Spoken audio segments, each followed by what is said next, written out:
Welcome to another video.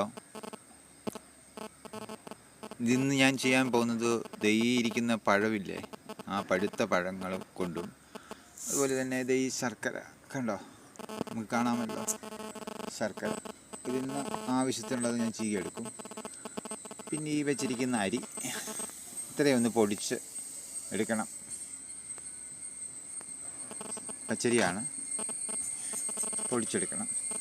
അല്ലെങ്കിൽ അരകല്ലിട്ട് അരച്ച് നല്ലോണം ആട്ടിയെടുക്കണം. അതായത് വെള്ളം കുറച്ച് ആട്ടിയെടുക്കണം, എന്നാലേ പറ്റത്തുള്ളൂ. അങ്ങനെ എടുക്കണം അത്. എന്നിട്ട് ഈ കാണുന്ന സ്റ്റീൽ പാത്രമല്ലേ, ഈ സ്റ്റീൽ പാത്രത്തിലോട്ട് ഇത് മൂന്നും കൂടെ നന്നായിട്ട് വെള്ളം കുറച്ച് വളരെ മുറുക്കിയെടുക്കണം. നല്ല ഇച്ചിരി തരിയോട് കിട്ടുകയാണെങ്കിൽ അത് ഏറ്റവും നല്ലത്. മാക്സിമം അങ്ങനെ തന്നെ ചെയ്യാനാണ്. മില്ലിൽ കൊടുത്ത് പൊടിപ്പിക്കാനായിട്ട് പോയില്ല. അപ്പോൾ ഇത് കുതിർത്തതിന് ശേഷം ഇത് നന്നായിട്ടൊന്ന് വെള്ളം വളരെ കുറച്ച് അരച്ചെടുക്കണം. പിന്നെ ഈ ശർക്കരയുടെ ചീകിയിടണം. ഇനി പഴം കൂടെ ഞെരടണം. ഇത് മൂന്നും കൂടെ ചെയ്തുകൊണ്ട് ആണ് ഒരു വിഭവം ഉണ്ടാക്കാൻ വേണ്ടിയാണ്. നമുക്കത്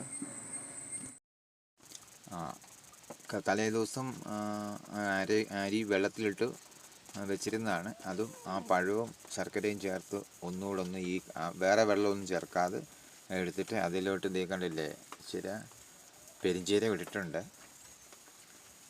കേട്ടോ കൂട്ടരെ. പിന്നെ കുറച്ച് നല്ല ജീരകവും ഈ കുടിച്ച് ചേർത്തിട്ടുണ്ട് കേട്ടോ കൂട്ടരെ. അപ്പോൾ ഇത് ചേർത്ത് നന്നായിട്ടൊന്ന് അരച്ചെടുക്കും. ഈ കാണുന്ന സ്പൂണിൽ ഈ കുറച്ച് ഇവിടെ ഇട്ടിട്ടുണ്ട്. ബേക്കിംഗ് സോഡ ഇച്ചിരി കുറച്ചിട്ടിട്ടുണ്ട്. ഇതെന്നാന്ന് ചോദിച്ചാൽ ഇത് പൊങ്ങി വരണ്ടേ, എളുപ്പത്തിൽ പൊങ്ങി വരണമല്ലോ, മഴക്കാലമാണല്ലോ, അതുകൊണ്ടാണ്.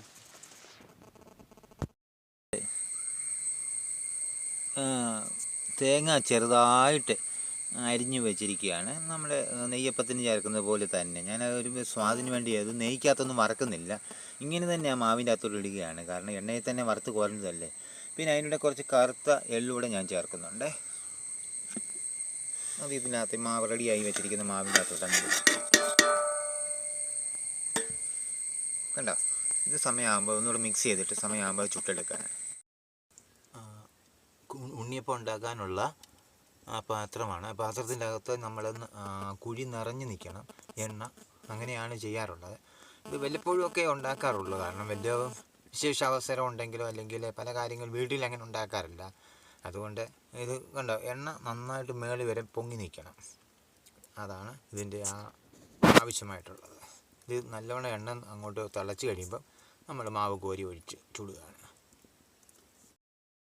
ഇപ്പോൾ കണ്ടോ, ഇത് ഈ കുഴികളിലെല്ലാം എണ്ണ ആദ്യമേ ഒഴിച്ചായിരുന്നല്ലോ, അതിൻ്റെ അകത്തോട്ട് മാവ് ഒഴിച്ചു. അപ്പം മാവ് ഒഴിക്കുമ്പോൾ ഇതുപോലെ ഇത് കണ്ടോ, ഇത് ചെറിയ സ്പൂണ്, ഈ സ്പൂണിൻ്റെ പകുതി എടുക്കാവൂ. പകുതി എടുത്ത് വേണം ചെയ്യാൻ. പിന്നെ ഒരു അത്യാവശ്യമായിട്ട് അറിയേണ്ട കാര്യം, നമ്മൾ തീ കൂടിപ്പോകരുത്. ഒരു കാരണവശാലും തീ കൂടിപ്പോയാൽ ഇത് വങ്ങിപ്പോവും. അതുകൊണ്ട് തിളച്ച് നന്നായിട്ട് ചൂടായെന്ന് അറിയുമ്പോഴത്തേക്ക് തീ കുറയ്ക്കണം. ഗ്യാസിലാണ് എളുപ്പമാണ്. വിറകടുപ്പിൽ ചെയ്യുമ്പോൾ തീ കുറയ്ക്കുക, അല്ലെങ്കിൽ വേഗത്തില്ല, നന്നായിട്ടങ്ങ് വങ്ങിപ്പോവും, കരിഞ്ഞു പോവും. ഇത് ചുടുമ്പോൾ എണ്ണ ഒഴിക്കുമ്പോൾ ഈ കുഴിക്ക് 1/4 ഭാഗമേ ഒഴിക്കാവൂ എണ്ണ. ഈ കുഴിയുടെ 1/4 ഭാഗമാണ്. ഈ മാവ് ഒഴിച്ച് കഴിയുമ്പോൾ എണ്ണ മേളിൽ നിറഞ്ഞിരിക്കണം. ആ ഒരു രീതിയിലേ ചെയ്യാവൂ. ഒത്തിരി എടുത്തു കഴിഞ്ഞാൽ തുളുമ്പിപ്പോകും, കരിഞ്ഞു പോകാനും ചാൻസ് ഉണ്ട്. അപ്പം തീ വളരെ കുറച്ച് ചെയ്യുക. എണ്ണയൊക്കെ ഒഴിക്കേണ്ടത് ഒരു വിധത്തിൽ, അതായത് കുഴി നിറച്ചൊഴിക്കരുത്. അതിന് പകുതി മുക്കാൽ ഒഴിക്കാവൂ. കുറച്ച് സ്പേസ് കിടക്കണം. മാവ് എടുക്കുമ്പോൾ അത് പൊങ്ങി നിൽക്കണം, എണ്ണ പൊങ്ങി നിൽക്കണം. ഇപ്പോൾ കണ്ടോ, അതിൻ്റെ എണ്ണ ഒഴിച്ചേക്കുന്ന പരുവം കണ്ടോ.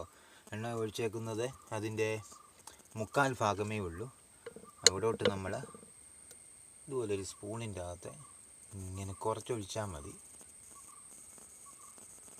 മതി. അടുത്ത കുഴിയിലോട്ട് ബാക്കി ഒഴിക്കുകയാണ്. ഇങ്ങനെ ചെയ്ത് കഴിയുമ്പം മറ്റൊരു കാര്യം, ഇതെങ്ങനെയാണ് ഇങ്ങനെ ഇതായി വരുമ്പോഴത്തേക്ക് ഇതെങ്ങനെയാണ് ചെയ്യുന്നതെന്ന് ചോദിച്ചാൽ, നമ്മളിവിടെ ഇങ്ങനെ പെയ്യെ ഇത് കണ്ടോ, പൊടിഞ്ഞു പോകാതെ ഇങ്ങനെ ഉരുട്ടി കണ്ടോ? ആ കുഴിയിലോട്ട് തന്നെ ഒരു വശം ഇങ്ങനെ പെയ്യെ എടുത്ത് നമ്മളിങ്ങനെ ഒരു തവിയുടെ ഇതുകൊണ്ട് ചെയ്തെടുക്കുക. കണ്ടോ? എല്ലായിടും ഇതുപോലെ ആയി.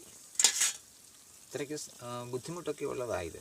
കാണുമ്പോൾ എളുപ്പം ഉണ്ണിയപ്പം എന്ന് പറഞ്ഞ് എല്ലാവരും പുച്ഛിക്കും. പക്ഷേ ഇത് നല്ലവണ്ണം ബുദ്ധിമുട്ടുള്ള ഒരു കാര്യം. ശ്രദ്ധിച്ചല്ലേ കരിഞ്ഞു പോകുന്നതാണ്.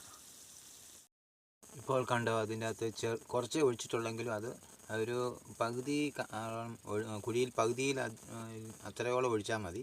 അന്നേരത്തിന് അത് പൊങ്ങി വരും. കാരണം ഇത് കുറേ ഉണ്ടാക്കാൻ പറ്റുന്നതാണിത്. മനസ്സിലായോ? പിന്നെ ഒരു കാര്യമുള്ളൂ, തീ കുറയ്ക്കണം. വളരെ തീ കുറച്ചില്ലെങ്കിൽ വങ്ങിപ്പോകും, കരിഞ്ഞു പോകും. അങ്ങനെയുള്ള പ്രയാസങ്ങളൊക്കെ ഉണ്ട്. ഇത് കണ്ടോ, നിങ്ങൾ കണ്ടോ? ഇതാണ് സോഫ്റ്റായിട്ടുള്ള ഉണ്ണിയപ്പം. കണ്ടോ? വളരെ സോഫ്റ്റായിട്ടുള്ള ഉണ്ണിയപ്പം വെച്ചിരിക്കും. അപ്പോൾ ഇത് നല്ല സോഫ്റ്റാണ്. പഴമൊക്കെ കൂടുതൽ ചേർത്തത് കൊണ്ടും നമ്മുടെ വീട്ടാവശ്യത്തിന് വേണ്ടിയാണ്, കച്ചവട ആവശ്യത്തിന് വേണ്ടി അല്ലാത്തത് കൊണ്ട് വളരെ സോഫ്റ്റാണ് സംഭവം. ഞാൻ തിന്ന് നോക്കിയായിരുന്നു. Thanks for watching.